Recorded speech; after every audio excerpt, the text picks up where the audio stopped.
ಆತ್ಮೀಯ H16 ನ್ಯೂಸ್ದ ವೀಕ್ಷಕರು, ನಾನು ನಿಮ್ಮ ಇವತ್ತು ಮಲ್ಲಪ್ಪ ಜೊತೆ.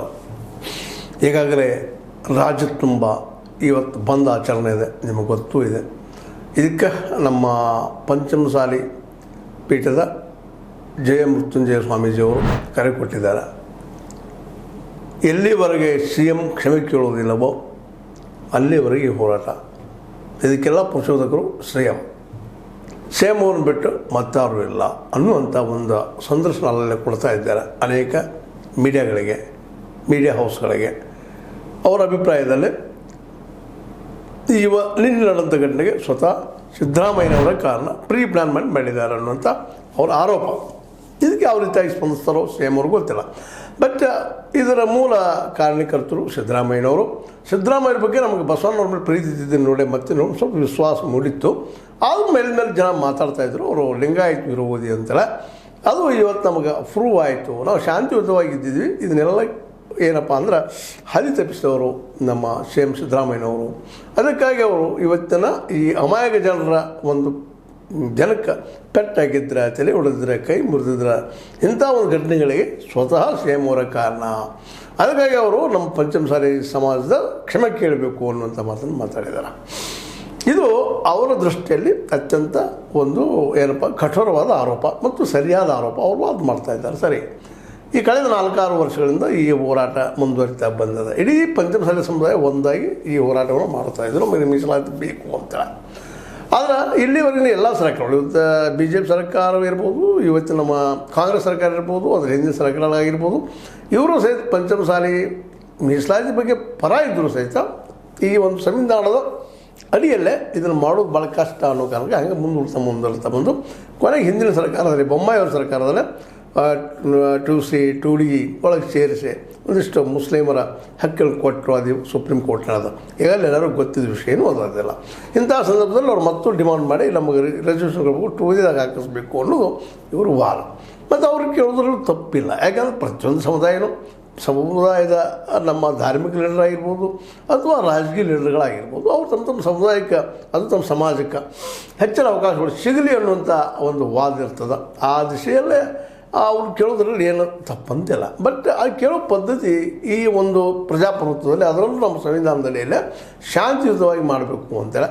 ಅದು ನಿನ್ನೆ ಆದಂಥ ಘಟನೆಯಿಂದಾಗೆ ಈ ಶಾಂತಿ ಭಂಗ ಆಗೋದು ಕಾರಣ ಯಾರು ಅನ್ನುವಂಥದ್ದು ಇವತ್ತು ಮತ್ತೊಂದು ಮಗ್ಗಲಿನ ಚರ್ಚೆ ಆಗಿದೆ. ಇವತ್ತು ಚರ್ಚೆ ಶುರುವಾಗಿದೆ.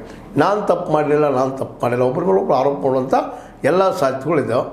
ಅದರಲ್ಲೂ ವಿಶೇಷವಾಗಿ ಈ ಒಂದು ಪಂಚಮಸಾಲಿ ಪೀಠಗಳಲ್ಲಿ ಇನ್ನೊಂದು ಪೀಠದ ನಮ್ಮ ಹರಿಹರದು ಅವರು ಸ್ವಾಮೀಜಿಯವರು ಒಂದು ರೀತಿಯಿಂದ ಈ ನಿನ್ನೆ ನಡೆದ ಘಟನೆಗೆ ನಮ್ಮ ಸ್ವಾಮೀಜಿಯವ್ರ ಕಾರಣವಂಗೆ ಅವರು ಒಂದು ವಾದ ಮಾಡ್ತಾಯಿದ್ದಾರೆ.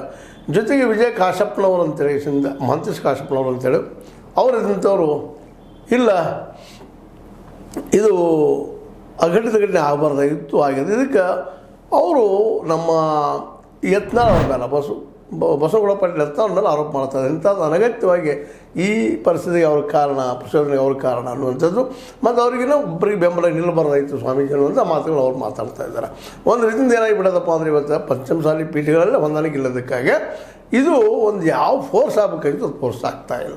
ಅದೇನೂ ಇರಲಿ, ಅವ್ರವ್ರ ವೈಯಕ್ತಿಕ ಜಗಳ ಇರ್ಬೋದು. ನೋಡ್ರಿ, ಮನುಷ್ಯ ಅದು ಮಾತು ಬೇರೆ. ಈ ಒಂದು ನೆಲೆಯಲ್ಲೇ ನಾವು ಈ ಎಲ್ಲ ಘಟನೆಗಳು ನೋಡಬೇಕಾಗಿದೆ. ಬಟ್ ಇದೇ ಸಂದರ್ಭದಲ್ಲಿ ಪೊಲೀಸರ ಲಾಠಿ ಪ್ರಯೋಗ ಮಾಡಬಾರ್ದಾಗಿತ್ತು ಅನ್ನೋಂಥ ಮಾತನ್ನು ಸಹಿತ ನಾವು ಈ ಸಂದರ್ಭದಲ್ಲಿ ಹೇಳಬೇಕಾಗ್ತದೆ. ಯಾಕಪ್ಪ ಅಂದ್ರೆ ಆ ಜನರನ್ನ ಏನೋ ಪ್ರಯತ್ನ ಮಾಡಿ ಆದಷ್ಟು ಶಾಂತಿಯುತವಾಗಿ ಅದನ್ನು ಹಿಂದೆ ಸರಿಸ್ಬೋದಾಗಿತ್ತು ಸರ್ಕಾರ. ಮತ್ತು ಈಗ ನಾವು ಚರ್ಚೆಯಲ್ಲಿ ಹೇಳಿದ್ದೀವಿ, ನಾವು ಸ್ವತಃ ಮತ್ತು ನಮ್ಮ ಇವರು ಮುಖ್ಯಮಂತ್ರಿಗಳು ಆ ಸ್ಥಳಕ್ಕೆ ಬಂದ ಅವ್ರ ಮನವಿ ತೆಗೆದುಕೊಂಡಿದ್ದರೆ ಇದು ಬೆಳೀತಿರಲಿಲ್ಲ ಅನ್ನೋದು ಮಾತನ್ನು ನಮ್ಮ ಹಿಂದಿನ ಎಪಿಸೋಡಲ್ಲಿ ಮಾತಾಡಿದ್ವಿ. ಅದೇ ಕಾರಣಕ್ಕೆ ನಮ್ಮ ಸ್ವಾಮೀಜಿಯವರು ಸಹಿತ ನಡೆಯಿರಿ ಅನ್ನುವಂಗೆ ಅದು ಪ್ರಚೋದನಾತ್ಮಕ ಮಾತುಗಳು ಮಾತಾಡಬಾರ್ದಾಗಿತ್ತು ಅನ್ನೋ ಮಾತನ್ನು ಹೇಳಿದ್ವಿ. ಅದೇನೂ ಇರಲಿ.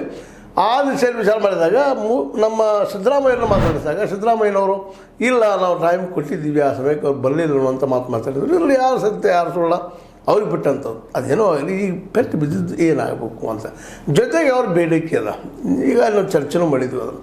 ಇಲ್ಲ, ನಮ್ಮ ಮಕ್ಕಳಿಗೆ ಶಿಕ್ಷಣ ಸಲುವಾಗಿ ಬಡ ಮಕ್ಕಳಿಗೆ ಅನುಕೂಲ ಆಗಲಿ, ನಾಳೆ ನೌಕರಿಗೆ ಅನುಕೂಲ ಆಗಲಿ, ನಾವು ರಿಸರ್ವೇಷನ್ ಕೇಳ್ತಾ ಇದ್ದೀವಿ, ನಾವು ಕೊಡಬೇಕು ಇವರು, ಅದು ಕೊಡುವವರೆಗೆ ನಮ್ಗೆ ನಿಲ್ಲೋದಿಲ್ಲ ಈ ಒಂದು ಹೋರಾಟ ಅನ್ನೋ ಮತ್ತು ಅವ್ರು ಮಾತಾಡಿದ್ದಾರೆ.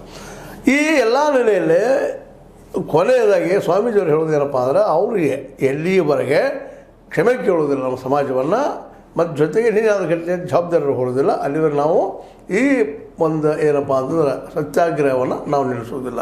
ಮತ್ತೀಗ ಬೆಳಗಾವಿ ಸುತ್ತಮುತ್ತ ಅಂದ್ರೆ ಆ ಅಧಿವೇಶನ ಸುತ್ತಮುತ್ತ ಎಲ್ಲಾದರೂ ಒಟ್ಟಿನಲ್ಲಿ ನಾವು ನಮ್ಮ ಸತ್ಯಾಗ್ರಹವನ್ನು ಅಥವಾ ನಮ್ಮ ಒಂದು ಉಪವಾಸ ಸತ್ಯಾಗ್ರಹವನ್ನಾಗಲಿ ಏನಾಗಿ ನಾವು ಸ್ಟಾರ್ಟ್ ಮಾಡ್ತೀವಿ, ಧರಣಿ ಸತ್ಯಾಗ್ರಹ ಮಾಡ್ತೀವಿ. ನಾವು ಈ ಧರಣಿಯನ್ನು ನಿಲ್ಲಿಸುವುದಿಲ್ಲ ಅನ್ನೋ ಮಾತು ಮಾತಾಡ್ತಾ ಇದ್ದಾರೆ. ಮತ್ತು ಜೊತೆಗೆ ಸಿದ್ದರಾಮಯ್ಯರ ಬಗ್ಗೆಯೂ ಈಗ ನಿಮಗೆ ಹೇಳಿದಂಗೆ ಇವರು ಲಿಂಗಾಯತ ವಿರೋಧಿ ಅನ್ನುವಂಥ ಮಾತು ಮಾತಾಡಿದ್ದಾರೆ. ಈ ವಿಷಯದಲ್ಲಿ ಇನ್ನು ಚರ್ಚೆ ಯಾವ ರೂಪ ಪಡೀತದೆ, ಏನಾಗ್ತದೆ ನೋಡಬೇಕಾಗಿದೆ. ಆಲ್ರೆಡಿ ಸಿದ್ದರಾಮಯ್ಯನವರು ತಮ್ಮ ಹಿಂದಿನ ಪರ್ಸನಲ್ ಅವ್ರ ಬಗ್ಗೆ ಪ್ರೀತಿದ್ದು ನಾವು ಸಾಮಾನ್ಯವಾಗಿ ನೋಡ್ತಾ ಇದ್ದೀವಿ. ಆದರೆ ಉಳಿದ ವಿಷಯಗಳ ಬಗ್ಗೆ ಅವರು ಯಾಕಪ್ಪ ಅಂತಂದ್ರೆ ನಮಗೂ ಅನ್ಯಾಯ ಆಗಲ್ಪ ಇತಿಹಾಸ ಇರುವಂಥ ಭಾವ ಇರ್ಬೋದಿಲ್ಲ ಅಂತಲ್ಲ. ಅವರು ಕೆಳಂತ ಸಮಾಜದಲ್ಲಿ ಬೆಳೆದು ಬಂದಂಥವ್ರಾಗಿದ್ದಾರೆ, ಅವ್ರಿಗೆ ತಮ್ಮ ಸಮಾಜದ ಬಗ್ಗೆ ಗೌರವ ಇರ್ಬೋದು, ಇಲ್ಲಂತಲ್ಲ. ಆದರೆ ಅವರು ಲಿಂಗಾಯತ ವಿರೋಧಿ ಅಂಥೇಳಿ ಏನು ವಾದ ಮಾಡಿದ್ರಲ್ಲ, ಅವರು ಆ ರೀತಿ ಇರಲಿಕ್ಕಿಲ್ಲ ಅನ್ನೋದು ಅವರ ಬೆಂಬಲಿಗರ ವಾದ. ಯಾಕಪ್ಪ ಅಂದ್ರೆ ಅವರಿಗೂ ಸಹ ಈ ಪಂಚಮಸಾಲಿ ಲಿಂಗಾಯತರಿಗಾಗಲಿ ಅಥವಾ ಇನ್ನೊಂದು ಬಡ ಲಿಂಗಾಯತರಿಗಾಗಲಿ ಅನುಕೂಲಗಳು ಆಗಲಿ ಅನ್ನುವಂಥ ಮನೋವೃತ್ತಿ ಅವರಿದ್ದಾರೆ ಅಂತ ಅವರು ಬೆಂಬಲಿಗರು ಮಾತಾಡ್ತಾ ಇದ್ದಾರೆ. ಏನೋ ಆಗಲಿ, ಈ ಪಂಚಮಸಾಲಿ ಹೋರಾಟ ಏನಾದಪ್ಪ ಅಂದ್ರೆ ಯಾವ ಉದ್ದೇಶಕ್ಕಾಗಿ ಶುರುವಾಗಿತ್ತು, ಈ ಬಡ ಮಕ್ಕಳ ಶಿಕ್ಷಣ ಮತ್ತು ಅವರಿಗೆ ಉದ್ಯೋಗ ಶುರುವಾಗಿ ಆ ದಿಶೆಯಲ್ಲೇ ಒಂದು ಅಹಿಂಸಾತ್ಮಕವಾಗಿ ಶಾಂತ ರೀತಿಯಿಂದ ಮುಂದೆ ಹೋಗಬೇಕಾಗಿದ್ದು ಇದು ಬಹಳ ಅವಶ್ಯಕ ಇವತ್ತು ಅನ್ನುವಂಥದ್ದು. ಇದಕ್ಕೆ ಎರಡೂ ಕಡೆ ಏನಪ್ಪ ಸರ್ಕಾರನೂ ಸಂಯಮ ತೋರಿಸ್ಬೇಕಾಗ್ಯದ, ಜೊತೆಗೆ ನಮ್ಮ ಸ್ವಾಮೀಜಿಯವ್ರಿಗೆ ಸಂಯಮ ತೋರಿಸಿ ತಮ್ಮ ಒಂದು ಏನು ಫಾಲೋವರ್ಸ್ ಅದಾರ, ಭಕ್ತರದಾರ, ಅವ್ರ ಮೂಲಕವಾಗಿ ಹಿಂಸೆಗೆ ಪ್ರಚೋದನೆ ಆಗುವಂಥದ್ದು ವಾತಾವರಣ ನಿರ್ಮಿಸಬಾರ್ದಾಗ್ಯದ. ಯಾಕಂದ್ರೆ ಕ್ರಾಂತಿ ಯಾವಾಗಲೂ ಶಾಂತಿಯನ್ನು ಕೊಡಲಾರದು, ಇನ್ನೊಂದು ಕ್ರಾಂತಿ ಹುಟ್ಟಾಗ್ತದೆ ಯಾವಾಗಲೂ.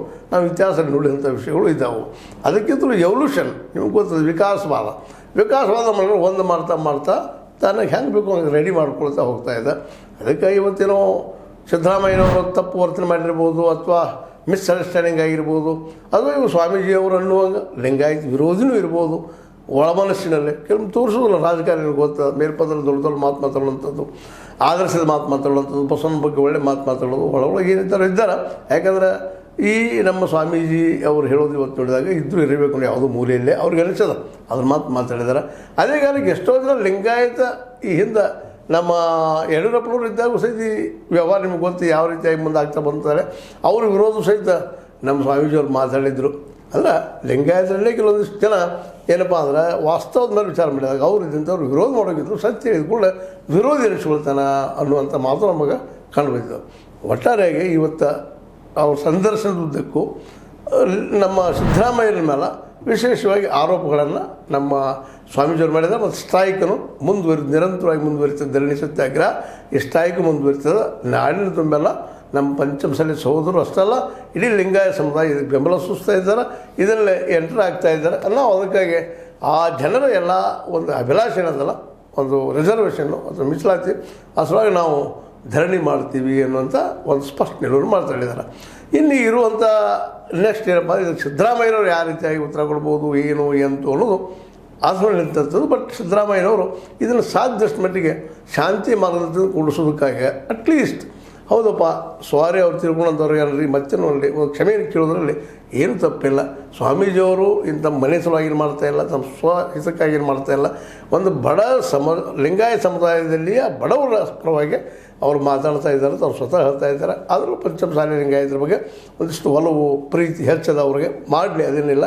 ಅದನ್ನು ಸ್ವಲ್ಪ ಅನುಕೂಲ ಏನು ಸಾಧ್ಯದ ನಮ್ಮ ಮುಖ್ಯಮಂತ್ರಿಗಳಿಂದ ಅದನ್ನು ಮಾಡಿ ಒಂದು ಕ್ಷಮೆಯನ್ನು ಕೇಳಿದರೆ ಇಲ್ಲಿ ಶಾಂತ ಆಗ್ಬೋದೇನೋ. ಒಂದು ವೇಳೆ ರಿಸರ್ವೇಷನ್ದು ನಿಮ್ಮೇನೋ ಸೆಂಟ್ರಲ್ ಗೌರ್ಮೆಂಟ್ ಮೇಲೋ ಮತ್ತೆಲ್ಲ ರಾಜಕಾರಣಿಗಳು ಇದ್ದೀರಿ, ಹಾಗೆ ಮತ್ತೊಂದು ವಿಷಯದಲ್ಲಿ ಚಾಣಕ್ಯ ದಾಣಿಸ್ಬೋದು. ಬಟ್ ಇವತ್ತು ಈ ಒಂದು ಮೂಮೆಂಟನ್ನು ಯಾಕಪ್ಪ ಅಂತಂದ್ರೆ ಈ ಕಾರಣಕ್ಕಾಗಿ, ಇದು ಒಂದು ಕಾರಣಕ್ಕಾಗಿ ಮತ್ತಷ್ಟು ಇದು ಬೆಳೆದು ಬೇಡಾಗ್ಯದ. ಮತ್ತು ದಿನ ಹೋದಾಗ ತೀವ್ರ ಆಯ್ತಪ್ಪ ಅಂದ್ರೆ ಸ್ವಾಭಿಮಾನದ ಒಂದು ಇದಕ್ಕೆ ಬಂದು ನಿಂತಪ್ಪ ಅಂದ್ರೆ ತೊಂದರೆ ಭಾಳ ಆಗ್ತದೆ. ಅದಕ್ಕೆ ಈ ಆರಂಭದಲ್ಲಿನ ಕ್ಷಮೆಯನ್ನು ಹಚ್ಚಿಬಿಟ್ರೆ ಅವರು ಗುರುಗಳಿದ್ದಾರೆ, ದೊಡ್ಡವರಿದ್ದಾರೆ, ಒಂದು ಸಮುದಾಯದ ಜನ ಅವರನ್ನು ಪ್ರೀತಿಸ್ತಾರೆ, ಗೌರವಿಸ್ತಾರೆ, ದೇವರನ್ನು ನೋಡ್ಕೊಳ್ತಾರೆ. ಅವ್ರಿಗೆ ಕ್ಷಮೆ ಕೇಳಿದ್ರೆ ಏನು ತಪ್ಪಿಲ್ಲ. ತಪ್ಪಿ ಅರ್ಥವಾಗಲಿ, ಕ್ಷಮೆ ಕೇಳಿದ್ರೆ ಮನುಷ್ಯ ದೊಡ್ಡವಾಗ್ತದೆ. ನೋಡೋದು ಈಗ ಗೊತ್ತಿದ್ದ ವಿಷಯ ಜನಕ್ಕೂ ಗೊತ್ತದ ಯಾರು ತಪ್ಪ ಯಾರು ಒಪ್ಪ ಅಂತೇಳಿ. ಈ ಸಂದರ್ಭದಲ್ಲಿ ಸಿದ್ದರಾಮಯ್ಯನವರು ಒಂದು ಸ್ವಲ್ಪ ಸಂಯಮದಿಂದ ವರ್ತನೆ ಮಾಡಿದರೆ ಭಾಳ ಉತ್ತಮ. ಜೊತೆಗೆ ಅವ್ರ ಬೇಡಿಕೆಯಲ್ಲಿ ರಿಸರ್ವೇಷನ್ ಮಾಡದೆ ಹೋದರೂ ಸಹಿತ ಆ ಸಮುದಾಯಕ್ಕೆ ಅಟ್ಲೀಸ್ಟ್ ಏನಾದರೂ ಒಂದು ಸ್ಕೀಮ್ಗಳನ್ನು ಮಾಡಿ ಆ ಮಕ್ಕಳಿಗೆ ವ್ಯವಸ್ಥೆ ಮಾಡಿ ಬಡ ಮಕ್ಕಳಿಗೆ ಒಂದು ಕ್ರೈಟೇರಿಯಾ ಹಾಕಿ ಕೊಟ್ಟರೆ ಅವ್ರಿಗೆ ಯಾವುದು ಇನ್ನುಳಿದ ಬಡ ಮಕ್ಕಳಿಗೆ ಯಾವುದು ಜನರ ಕೆಟಗರಿ ಬರುತ್ತಿರುವಂಥ ಎಲ್ಲ ಸಮುದಾಯದ ಮಕ್ಕಳಿಗೆ ಒಂದು ಎಜುಕೇಷನ್ ಮತ್ತು ನೌಕರಿ ಸಲುವಾಗಿ ಒಂದಿಷ್ಟು ಏನಪ್ಪ ಅಂದ್ರೆ ಅನುಕೂಲಗಳು ಮಾಡಿಕೊಟ್ರೆ ಭಾಳ ಉತ್ತಮ ಅಂತೇಳಿ ಈ ಸಂದರ್ಭದಲ್ಲಿ ಹೇಳ್ತಾ ಅದೇ ಕಾರಣ ನಮ್ಮ ಸ್ವಾಮೀಜಿಯವರಾದರೂ ಸಹ ಇವರು ಅದನ್ನು ಅತ್ಯಂತ ವೈಯಕ್ತಿಕತೆ ತೆಗೆದುಕೊಳ್ಳಾರದ ಹೌದಪ್ಪ ಘಟನೆ ಆಗಬಾರ್ದಾಗಿತ್ತು ಅನ್ನೋದು ಎಲ್ಲರೂ ಒಪ್ಪುವಂಥ ವಿಷಯ ಆದರೂ ಅದ್ರ ಭಾಳ ಒಂದು ವೈಯಕ್ತಿಕವಾಗಿ ತೆಗೆದುಕೊಳ್ಳೋಕ್ಕಿಂತಲೂ ಒಂದು ಸಮಾಜ ಯಾವ ರೀತಿ ಸ್ವೀಕಾರ ಮಾಡಿದೆ ಆ ನೆಲೆಯಲ್ಲೇ ಮತ್ತು ಶಾಂತಿ ಭಾಳ ಮುಖ್ಯದ ಶಾಂತಿ ಇದ್ದರೆ ಪ್ರಗತಿ ಆಗ್ತದೆ ಅನ್ನೋದು ಒಂದಿಷ್ಟು ಅಗದಿ ಫಿಕ್ಸ್ ಅಂತ ಒಂದು ಸಿದ್ಧಾಂತ. ಅದಕ್ಕೆ ಸ್ವಾಮೀಜಿಯವರು ಸಹ ಒಂದಿಷ್ಟು ಸೈಮ್ ಇರಲಿ, ಅತಿ ಹಿಡ್ಕೊಂಡು ಕೊಡೋದ್ರೆ ಯಾವ ಅರ್ಥ ಇಲ್ಲ. ಮತ್ತು ನಮ್ಮ ಕೊನೆಯದಾಗಿ ಹೇಳೋದು ಸಿದ್ದರಾಮಯ್ಯನವರಿಗೆ ನೀವು ದಯವಿಟ್ಟು ಕ್ಷಮೆ ಯಾಚಿಸಿದ ತಪ್ಪಿಲ್ಲ ಮತ್ತೊಮ್ಮೆ ಹೇಳ್ತಾ ಇದು ಈವರೆಗಿನ ಡೆವಲಪ್ಮೆಂಟ್ ಇದ್ರ ಮೇಲೆ ನಮ್ಗೆ ಅನಿಸಿದ ಕೆಲವು ಮಾತಾಡಿದ್ದೀನಿ. ನಿಮ್ಗೆ ಲೈಕ್ ಆಗ್ಬೋದು, ಲೈಕ್ ಮಾಡಿ, ಶೇರ್ ಮಾಡಿರಿ, ಕಮೆಂಟ್ ಮಾಡಿರಿ, ಆದರೆ ಸಬ್ಸ್ಕ್ರೈಬ್ ಮಾಡೋದು ನಿಲ್ಲಿಸ್ಲಿಕ್ಕೆ ಹೋಗಬಾರ್ದು ಅಂತ ಹೇಳ್ತಾ H16 ನ್ಯೂಸ್ ಸತ್ಯದ ಕೈಗಳಲ್ಲಿ ವಂದನೆಗಳು.